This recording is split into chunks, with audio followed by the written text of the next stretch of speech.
Eu acho que estamos de volta, depois daquele que foi um início auspicioso de vídeos no YouTube em setembro, seguido de uma pausa de 6 meses. Mas a verdade é que os meses vão passando e eu começo a sentir a falta de falar sobre livros na internet e, portanto, aqui estamos nós de volta. Contrariamente àquilo que eu estava a fazer nos primeiros vídeos o ano passado, em que eu apresentava 5 livros de acordo com um tema específico, hoje vou optar por uma abordagem um bocadinho mais descontraída e falar só dos primeiros 5 livros que eu li este ano.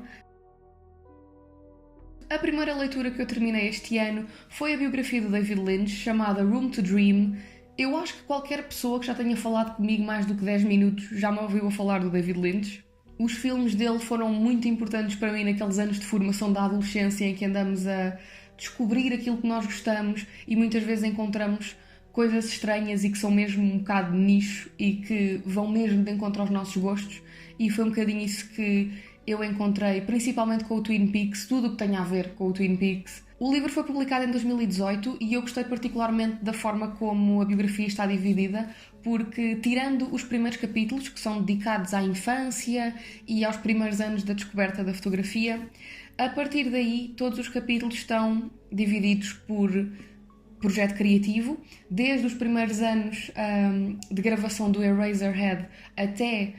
ao Twin Peaks The Return, e eu acho que uma divisão por projetos acaba por apontar muito para a importância do processo criativo e da forma como a vida de David Lynch aconteceu para a arte. Além disso, dentro de cada capítulo ainda temos um relato duplo, em primeiro lugar por uma biógrafa profissional chamada Christine McKenna, e a segunda parte de cada capítulo é então o próprio David Lynch a comentar sobre essa dada altura da sua vida, e é aqui que eu acho que está mesmo o verdadeiro interesse na obra, porque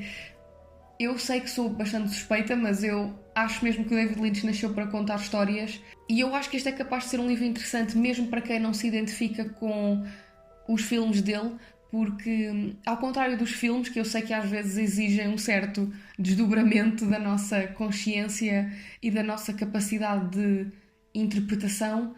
a escrita é muito direta e é muito crua e de certa forma aborda o mundo e as pessoas e cada experiência com um fascínio quase infantil. Esta foi a minha primeira leitura do ano e é capaz de ser uma das minhas recomendações principais do vídeo de hoje. Eu dei-lhe 5 estrelas no Goodreads. Eu não sei porque é que eu nunca me lembrei que nós podíamos ser todos amigos no Goodreads, portanto, eu vou deixar o link para o meu perfil na descrição. Vou deixar aqui. Depois das 500 e tal páginas da autobiografia do David Lynch, eu estava com a vontade de ler uma coisa que me desse uma gratificação mais imediata e, portanto, encontrei as Cartas da Terra do Mark Twain. Eu andava à procura desta edição que foi lançada há pouco tempo pela Penguin em Portugal e encontrei-a na Feira da Ladra e, portanto, foi um ótimo achado para mim. Eu sei que o mundo literário costuma associar muito o Mark Twain ao Tom Sawyer e ao Huckleberry Finn, por razões óbvias, não é? Mas eu sinto que há uma parte da vida do Mark Twain, principalmente as últimas décadas mais decadentes e mais desencantadas com o mundo, em que também foi produzida literatura muito interessante e que é merecedora de atenção, mas eu gosto de me afastar de leituras muito autobiográficas de textos de ficção e, portanto, eu vou abordar este texto por aquilo que ele é e tentar não fazer muito essas ligações entre o ateísmo corrosivo que temos aqui e o desencanto e a insatisfação geral pelo mundo que encontrávamos nos relatos e nos diários do autor nos últimos anos da sua vida. Eu interesso-me bastante por recontos mordazes de certas narrativas criacionistas e isso é exatamente o que nós temos aqui, porque as Cartas da Terra são basicamente cartas escritas por Satanás quando ele desce à Terra para ver a mais recente criação de Deus, a humanidade, e como castigo por escarnecer a obra de Deus é condenado a passar um dia celestial na Terra, e um dia celestial é francamente mais longo do que um dia para nós comuns mortais. No decurso desse dia celestial em que Satanás consegue acompanhar todo um conjunto de peripécias da humanidade, incluindo Noé e a Arca e tudo o que vem a seguir,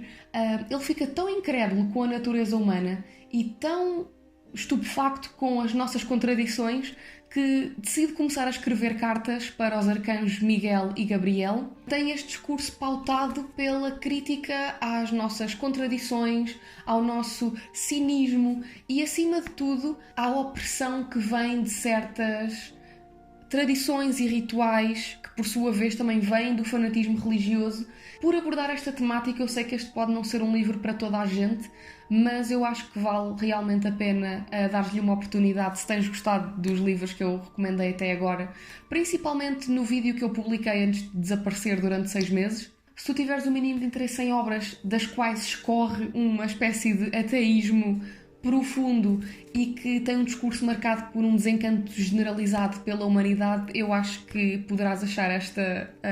pequena história muito interessante.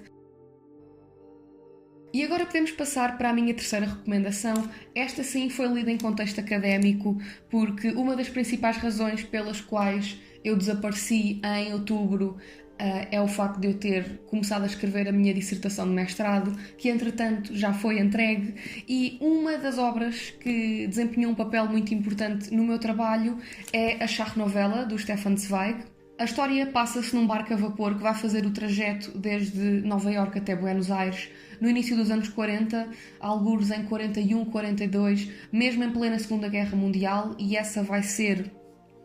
uma temática muito presente ao longo da obra. O narrador principal do texto vai se manter anónimo ao longo da narrativa e, de certa forma, vai servir de veículo para ficarmos a conhecer duas personagens principais. A primeira personagem que ficamos a conhecer indiretamente é o mestre mundial de xadrez Mirko Ochentovich, que é um homem que, não obstante a sua carreira brilhante no xadrez, não tem competências nas outras áreas da vida de todo. É um homem rude, indelicado. Para adicionar a isso, a fama ainda o tornou mais arrogante e mais prepotente. O nosso narrador anónimo, ao aperceber-se da presença deste mestre mundial de xadrez a bordo, vai fazer de tudo para o aliciar indiretamente numa partida de xadrez.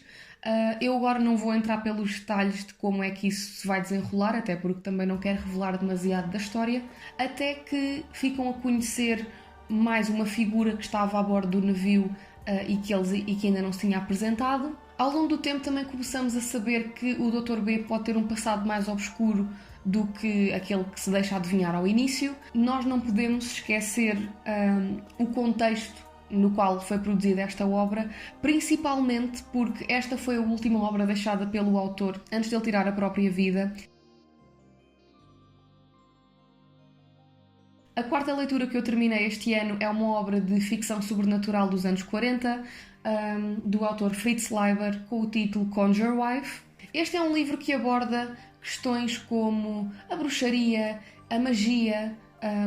o misticismo inerente à natureza feminina, e ainda é uma crítica ao lado negro da academia e do mundo académico. A história começa quando um jovem professor universitário chamado Norman Saylor descobre que a sua mulher talvez seja uma bruxa. Isto não é um spoiler, isto são as primeiras 2 ou 3 páginas do texto. Portanto, quando ele começa a bisbilhotar os aposentos da mulher, começa a descobrir este conjunto de artefactos e objetos misteriosos que poderão ser utilizados em rituais e em feitiços. E ele, sendo um homem tão objetivo e tão racional, principalmente sendo um professor de Sociologia que acha que consegue ter as respostas para tudo, ele obriga a mulher a desfazer-se de todos esses artefactos e de todas essas poções e receitas místicas que ela reuniu ao longo dos anos. Começam a acontecer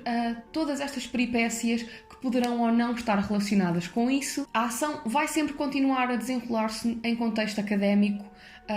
porque lá está, sendo um professor universitário, ele também tem alguns conflitos na faculdade, porque ele é uma pessoa que tem um espírito mais livre, tem uma maior abertura para certas ideias. Outra temática que também é muito explorada no livro é a ideia da bruxaria como este conhecimento ancestral que é passado entre mulheres e que vai fazer parte do seu instinto protetor e do seu desejo de manter o lar em segurança. O quinto livro que eu li este ano chama-se Death in Her Hands e é da autora Ottessa Moshfegh. Eu acho que nesta altura do campeonato todos nós já ouvimos falar dela, principalmente desde a publicação do My Year of Rest and Relaxation. Eu comecei a ficar interessada pela escrita da Ottessa Moshfegh quando li o Lapvona, no ano passado. Como eu gosto tanto de textos que têm esta voz sarcástica e mordaz, não resisti aos encantos da narração no Lapvona e, portanto, fiquei com interesse em descobrir mais da autora. Antes de eu começar a ler o livro, eu estava bastante fascinada com a premissa, porque a história segue uma senhora de 70 e poucos anos chamada Vesta, que ficou viúva há pouco tempo e decidiu mudar-se para uma zona mais rural com o cão que tinha adotado há pouco tempo, para viver uma vida mais lenta, mais sossegada, com maior contacto com a natureza, onde ela pudesse fazer jardinagem, onde pudesse fazer caminhadas em segurança. Numa dessas caminhadas de manhã, Vesta encontra uma nota misteriosa escrita à mão que parece apontar para um possível homicídio de uma mulher chamada Magda e que dizia que o corpo dela estava algures na floresta. Esta nota misteriosa, que não vem acompanhada de outros indícios de um homicídio, acaba por despertar na Vesta esta curiosidade quase mórbida e delirante, pelo que ela começa a questionar quem terá sido a Magda, o que é que ela terá feito, e desenrola-se toda esta investigação. Olhando para a sinopse e lendo a primeira metade do livro, eu estava delirante, eu estava contentíssima com este texto, porque eu adoro narradores nos quais eu não posso confiar, mas devo dizer que a segunda metade do livro me deixou bastante desapontada, porque eu sinto que a forma de resolver aquele mistério que eu realmente não conseguia perceber como é que ia ser resolvido, e sinto que a forma como o mistério foi resolvido acabou por ser bastante rebuscado e começou a perder-se em detalhes novos que não estavam propriamente a adicionar nada à história e que já estavam a começar a lançar algumas pontas soltas, mas não é daqueles textos que eu acho que tenha sido uma perda de tempo e só pela escrita, para mim, a experiência de leitura valeu a pena. Se também te interessares pela Ottessa Moshfegh, acho que não perdes nada em ver se este texto interessa mais do que me interessou a mim. Ao que parece, o aviso de falta de bateria não era só uma ameaça e, portanto, como eu já me estava a despedir, achei que não faria mal terminar o vídeo por aqui. Espero que tenhas gostado do vídeo, não te esqueças de subscrever se ainda não estiveres subscrito ao canal e é isso, podes sempre partilhar as tuas ideias e sugestões e opiniões aqui e vemo-nos no próximo vídeo. Tchau, tchau!